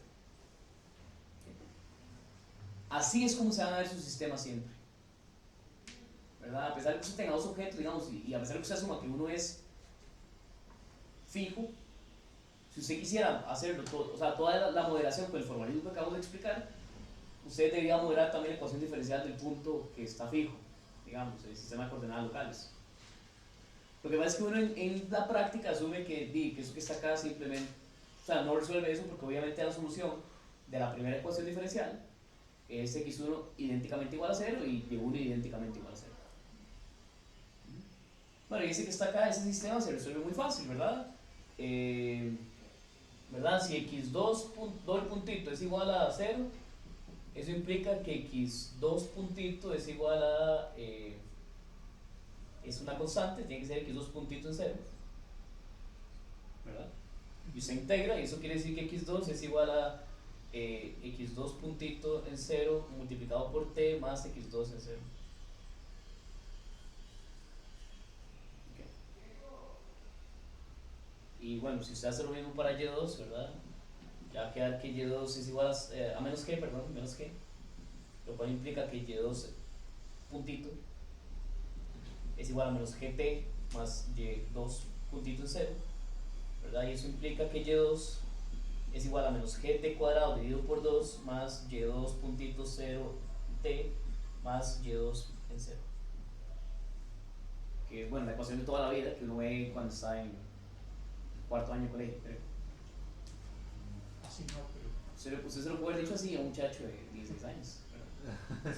¿Por qué no? Si ya yo maté.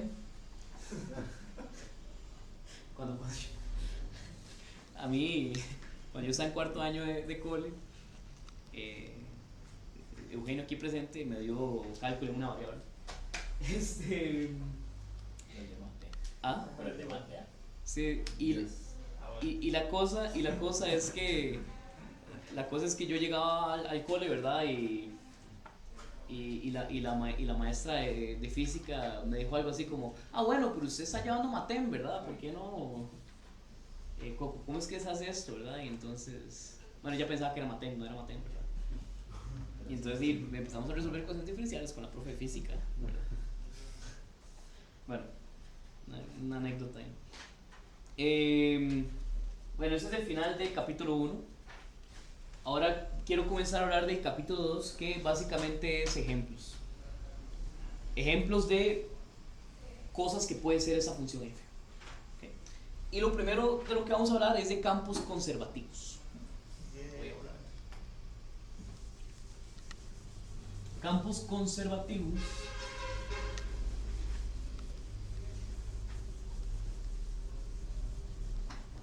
Campos conservativos. Sí, los potenciales. Sí, creo. O sea, sí hay una energía potencial, digamos, de fondo. Entonces aquí le voy a poner 2.1, campos conservativos.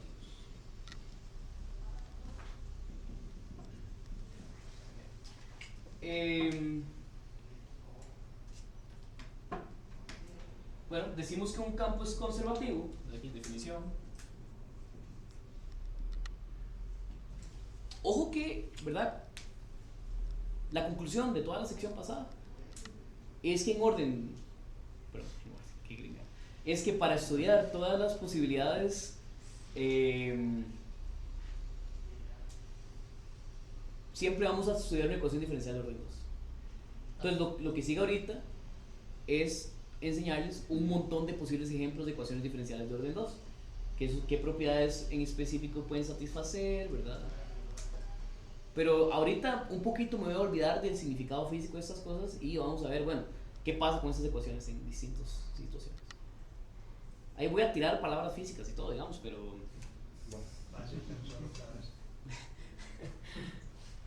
voy a decir cuál fue marco de referencia, ¿verdad? Relativo. Fase, voy a decir fase muchas veces. Okay. Bueno, definición. Un campo es conservativo, voy a llamar así, la ecuación estrella está asociada a un sistema conservativo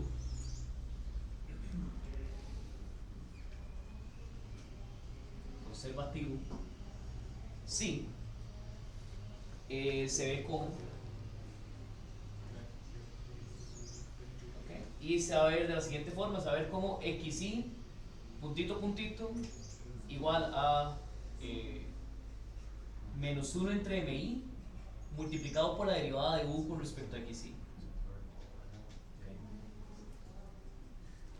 donde u es una función suave que le llamamos la energía potencial. ¿Eso es un factor de escala, ese MI? No. Sí, Okay. le vamos a decir que es la masa.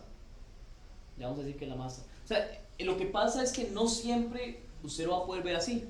O sea, usted sí tiene que asumir la posibilidad de que sus partículas tengan distintas masas.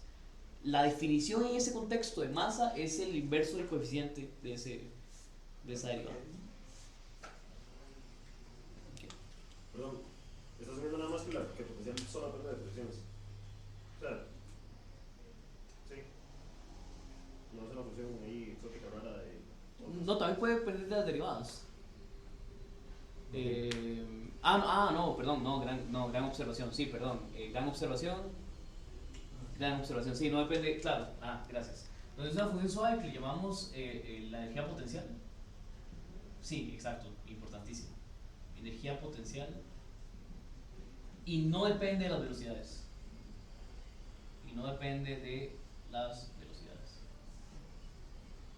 Entonces, de hecho, le voy a poner aquí que depende de x1 hasta x. Sí, importantísimo, gracias.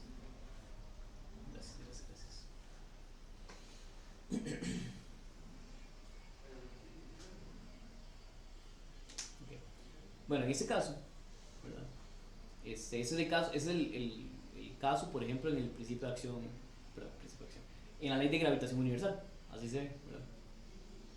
O sea, la fuerza entre planetas, digamos, solamente depende de dónde están, no depende de a qué velocidad se están moviendo los planetas.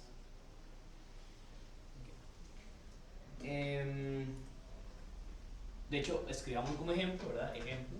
Entonces la fuerza magnética no es conservativa. La magnética no. Okay. Eso es celular muy Sí, bueno, ahí me quemó el ejemplo porque el segundo ejemplo que iba a hacer era probar la ecuación de Schrödinger. Mentira, obviamente que no. Y a resolver aquí en Navy Stocks. Bueno. Ejemplo, digamos, el problema de los tres cuerpos, digamos. el problema de los tres cuerpos, que yo no sé si alguno de ustedes alguna vez vio una película que se llama Capax. No, nadie hizo una película que se Con ese llama nombre. Capax. Es un tipo que está loco y que dice que vino de otro planeta, no sé qué. Pero en la película resuelve el problema de los tres cuerpos. Ah, yo la vi. ¿Ah? Sí, yo la vi. Sí, o sea, a mí alguien me dice, o sea, yo conozco aquí un manicomio y me dice que viene de otro planeta, lo primero que pienso es, bueno, sí, pobrecito, está loco. Pero me resuelve el problema de los tres cuerpos y yo digo, no, Le creo. viene de otro planeta.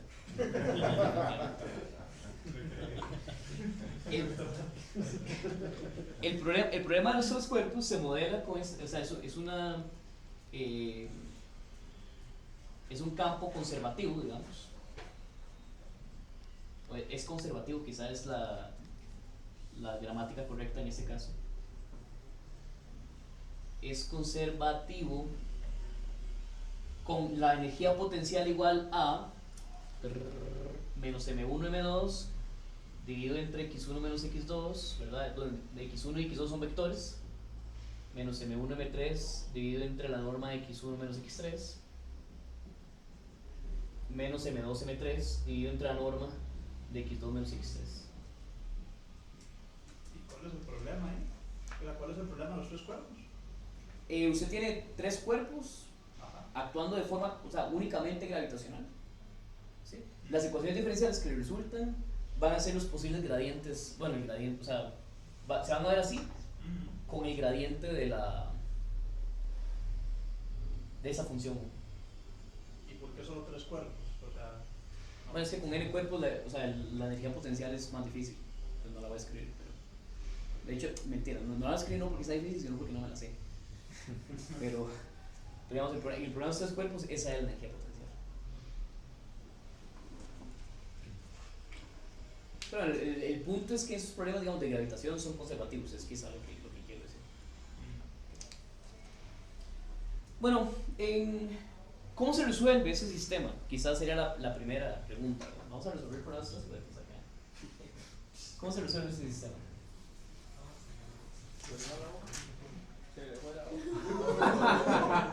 ¿Se las busco o algo? No, tranquilo.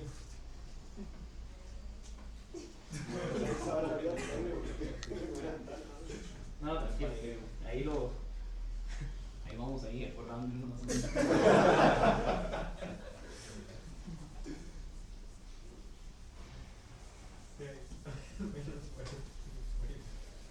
Vamos a resolver nuestros cuerpos de memoria. Ok. Nuestros cuerpos es conservativo con esa cosa, ¿verdad? Lo que quería decir es, ¿cómo se resuelve ese sistema? ¿Cómo se resuelve? Okay. Bueno, resulta que en los ejemplos conservativos, bueno, quizás antes de decirles cómo se resuelve, les voy a hacer una confesión. Yo no llevé nunca, ¿cuál sería? 1005. ¿Ecuación diferencial es 1005? Yo nunca llevé 1005. Así que yo no sé resolver esa ecuación diferencial. No. Digamos, eso igual a quizá 3, por ejemplo. Bueno, esa sí la sé resolver. Sí, esa sí la sé resolver, pero por ejemplo, esto más tangente de x. Yo no sé resolver eso. ¿A alguien aquí se le ocurre cómo se resuelve ese tipo de ecuaciones? Yo sospecho que no se puede resolver. Bueno, con métodos numéricos se puede aproximar a la solución. Wolfram. O sea, tal vez esa sí, uno busca la homogénea y eso tal, ¿no? Me está hablando en chino. Ya no me sé la receta. Es que no solamente nunca lo recibí, sino que tampoco nunca lo di. Así que no sé cuáles son los trucos que enseñan. No sé Yo sí lo he dado y puro recetas. ¿Y qué le hizo usted a los muchachos en este caso? Una cantidad de variables separables, si no si es homogénea, si no, o sea, uno busca un método ahí. Sí, por ejemplo, yo entiendo que este sistema, en realidad, secretamente, es ese sistema, ¿verdad? Ese sistema y' igual a esta cosa y x' igual a y. Ajá, es un sistema. ¿Verdad? Así es como uno lo resolvería. pero yo no sé qué significa que eso sea de variables separables, para ser honesto. Variables separables es que no puede Sí, sí pasar. se puede. O sea, básicamente que los diferenciales los pueden pasar. No, sí, sí, yo sé eso, pero cuando usted lo que tiene es de x de t igual a una función en x más algo en t, digamos, ¿verdad? O sea, que si yo divido por una función en t, por ejemplo, entonces ahí lo separa. En el denominador. Pero aquí usted tiene secretamente tres variables, está la x, está la y y la t. Entonces, en este caso no sé qué es variables separables. Bueno, el punto por el que le estoy diciendo esto es para decirles, yo no sé cómo se resuelve esto en general, pero sé cómo se resuelve en este caso conservativo. Así que hagamos este caso. Porque me parece muy ilustrativo incluso para los que no han llevado ecuaciones diferenciales en pura. O sea, creo que es un ejemplo que ustedes deberían tener en mente cuando lleven equa. Ah, no, pero Santiago, o sea, hay una parte donde uno ve algo como esto, que buscar funciones conservativas, que es usar, eso es lo que vamos a hacer. usar exactas o reducibles a exactas, se les llama. Es lo que vamos a Eso hacer. es un campo conservativo. Y les enseña a integrar parcialmente y nada así. Pero no sé si va por Ok, ahí. pues posiblemente por ahí va. Bueno, escribamos la ecuación diferencial, ¿verdad? El resultado. Supongamos, bueno, digamos, suponga, además, suponga que es un problema con nada más dos objetos. Que es un problema con dos objetos.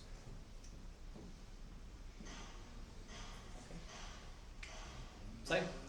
Entonces, básicamente, como usted puede asumir que uno de los objetos es él, uno de ellos está fijo, digamos, en algún sentido, usted puede escribir su ecuación diferencial de esta forma. Usted puede escribir su ecuación diferencial como x doble puntito igual a menos la derivada con respecto a x de u en x, ¿verdad? Ese sistema se traduce en el sistema, otra vez, ¿verdad? X puntito igual a y y y puntito igual a menos la derivada con respecto a x de u. ¿Ok?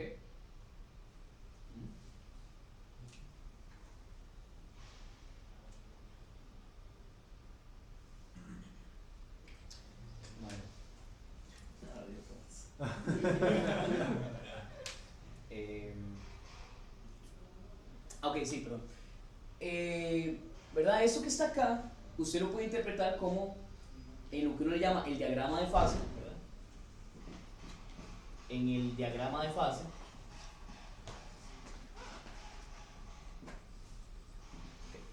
eso se ve como que usted tiene x, y, ¿sí?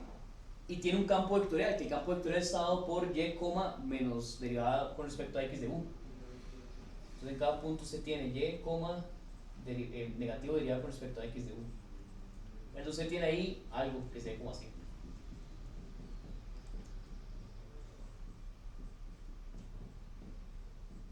Okay. Y usted lo que está haciendo en ese problema es lo que yo les había mencionado la vez pasada. Está tratando de encontrar las curvas integrales para ese campo vectorial. Okay. ¿Sí? Vea esto de agarrar la ecuación diferencial y pensarla de esta forma geométrica, a mí me cambió la vida. O sea, en el sentido de que cuando usted logra pensarlo de forma así geométrica, usted en algún sentido se libera de las coordenadas locales y puede usar la intuición, ¿verdad? Es un poco, vea, yo a todo el mundo digo esto, a mí me gusta, yo lo que hago de matemática es geometría algebraica. Y a mí me gusta la geometría algebraica porque en algún sentido trata siempre de utilizar las mejores cosas de los dos mundos. Cuando usted tiene un problema geométrico, se trata de ponerle coordenadas locales, se trata de usar técnicas algebraicas para estudiarlo, y el álgebra se puede calcular todo. No se puede imaginar nada, pero lo puede calcular todo. Al revés, cuando usted tiene un problema algebraico que no es capaz de resolver, si usted logra transformarlo en un equivalente geométrico, usted tiene intuición para usar técnicas, podría usar algo así, y después cuando pega con un muro otra vez, se vuelve al álgebra. Después sigue, oye, bueno, ¿eso qué significa? Vuelve a la geometría. Y así sucesivamente. Eso es lo que estamos haciendo acá. Eso es un principio álgebro-geométrico, digamos. Entonces eso que está acá es como en ecuaciones, ¿verdad? Usted se imagina. Pero aquí usted, ok, claro, estoy buscando una curva que sea tangente al campo vectorial. Bueno, entonces, bueno, queremos estudiar esa ecuación diferencial y resulta, y ese es todo el punto de la cuestión, teorema,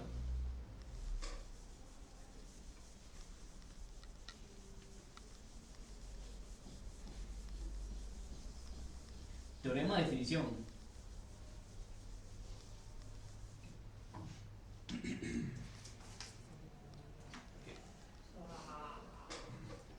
Teorema de definición.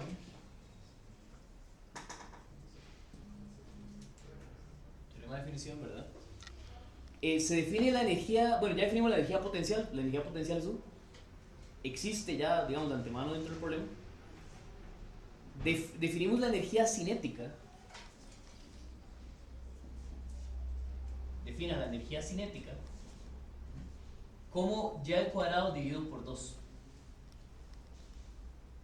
¿Está bien? Y vamos a definir la energía total. Por cierto, es una función que depende de t. ¿Verdad?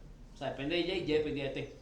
Así que para nuestra partícula es una función que depende de t. Es una ecuación diferente de la energía cinética. No, es la energía cinética, ¿verdad? Es la velocidad al cuadrado dividido por 2. Porque y representa la velocidad. Ok. Y la masa es 1, correcto, en ese problema específico, ¿verdad? Porque era el inverso del coeficiente de esta cosa, entonces la masa es 1. Y definimos la energía total como la energía cinética más la energía potencial. ¿Ok? Entonces, el teorema, entonces,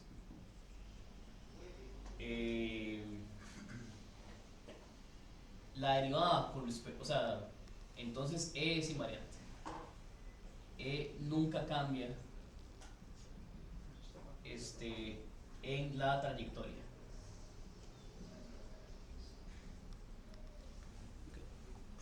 O sea, la energía total se mantiene, ¿verdad? Bueno, la prueba es muy sencillita, prueba, ¿verdad? Decía Chern que siempre que usted no sepa qué hacer, usted deriva. Y en efecto, eso es lo que vamos a hacer, ¿verdad? O sea, si queremos probar que una cantidad es constante en el tiempo, basta probar que la derivada de esa cantidad es igual a 0, idénticamente igual a 0, ¿verdad? No basta con que sea 0 en un punto, ¿verdad? Porque por supuesto si es 0 en un punto, podría ser como un punto de inflexión o algo por el estilo. O sea, 0 en el tiempo quiere decir que es constante por el teorema fundamental de cálculo.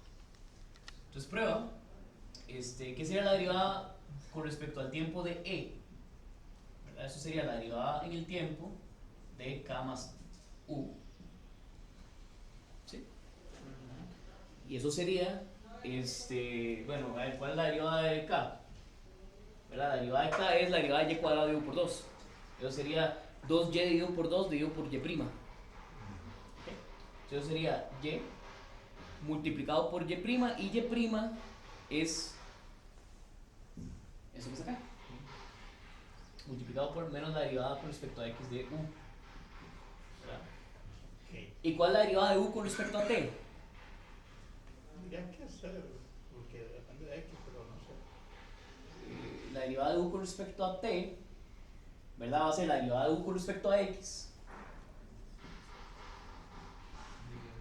multiplicado por la derivada de x con respecto a t.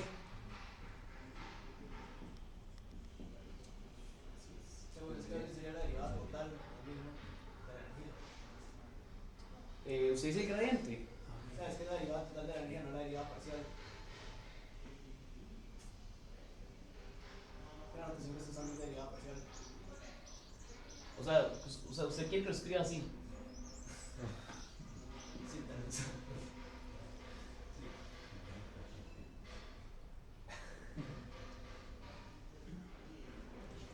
Bueno, no sé, la derivada parcial la derivada total es un caso particular de la derivada parcial, así que... Pero bueno, escribámoslo así. Entonces una pregunta, ¿dónde teníamos definido U? U estaba al principio del problema, digamos, o sea, su problema se ve así. Bueno, digamos que su problema se veía así. digamos que se veía así inicialmente, y usted se toma U como la integral de menos F. Pero la integral de F. Por ejemplo. Usted puede calcular la energía potencial como la integral de la función de fuerza. Sigamos. Sí, eso yo lo entiendo, pero sigamos. Bueno, eso es 0. Listo. ¿Verdad? Porque eso es Y. Esta parte que saca el Y. Bueno, eso es un termómetro, ¿verdad? Obviamente. Porque eso le está diciendo inmediatamente cómo se puede resolver el sistema. Bueno, no realmente, pero le está dando una gran herramienta. Esto que está acá, o sea, K más U igual a una constante, ¿verdad? O sea, consecuencia, K más U igual a una constante, le corta una curva dentro del R2.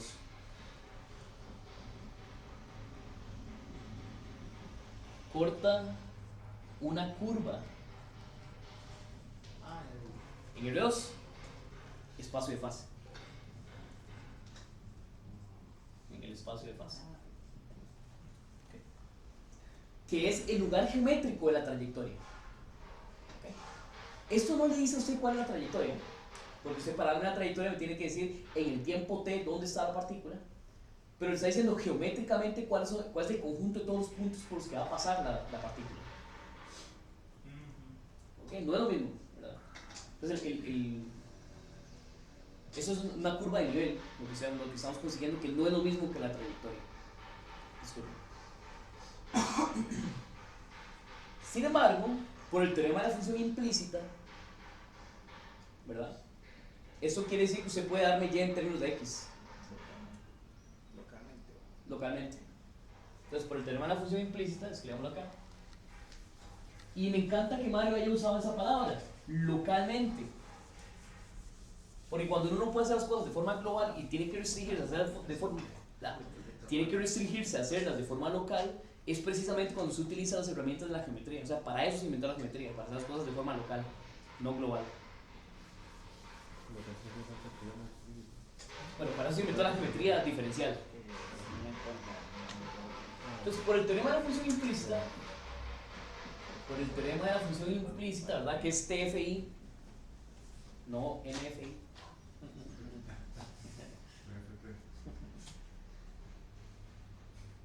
FMI. Por el teorema de la función implícita, es que me quedé pensando cuál era el orden correcto de las siglas. No me salió el chiste porque lo dije mal, ¿verdad? Que quería decir algo en contra de esa gente. Bueno. Por el teorema de la función implícita podemos poner Y en términos de K. Podemos dar Y en términos de K. Perdón, en términos de X. Y Y era X'. Así que reducimos el problema de una ecuación diferencial de orden 2 a una ecuación diferencial de orden 1.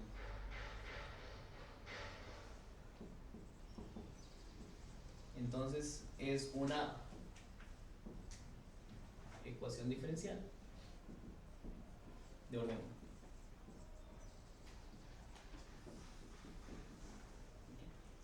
Estamos reduciendo el grado de ecuación diferencial, que por supuesto lo está acercando a la solución.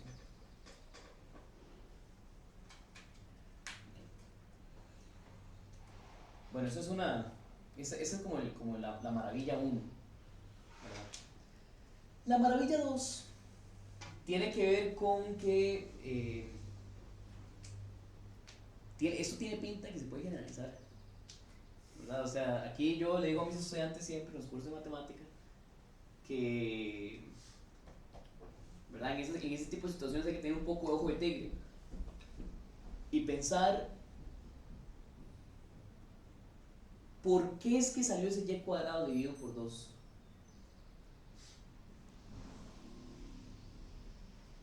¿De dónde salió ese Y cuadrado dividido por 2?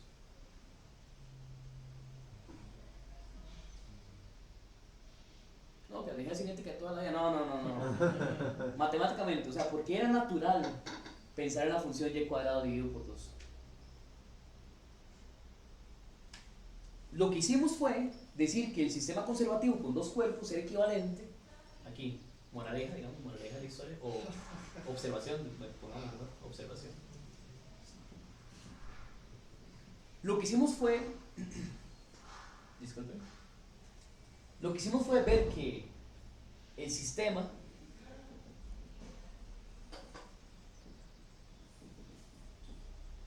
era equivalente a, bueno, observación 2, perdón, la energía potencial no depende de Y y la energía cinética no depende de X.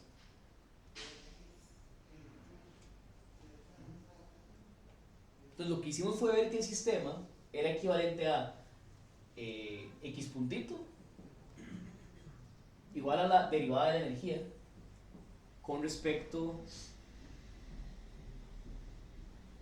a Y. Y que Y puntito era la derivada de la energía negativo con respecto a X.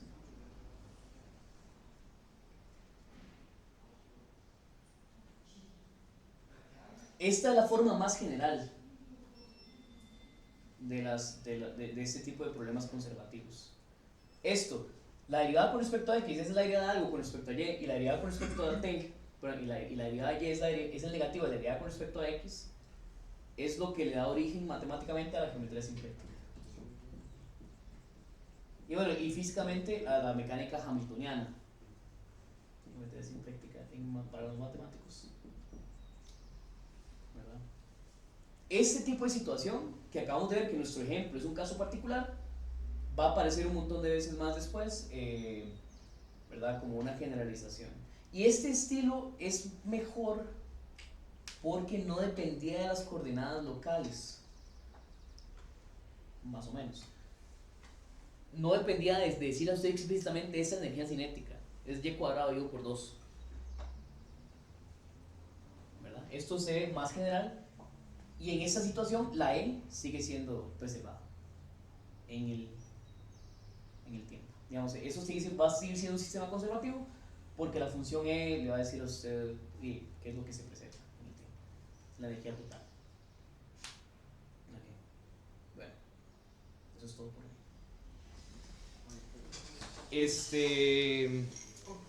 La próxima vez, vean que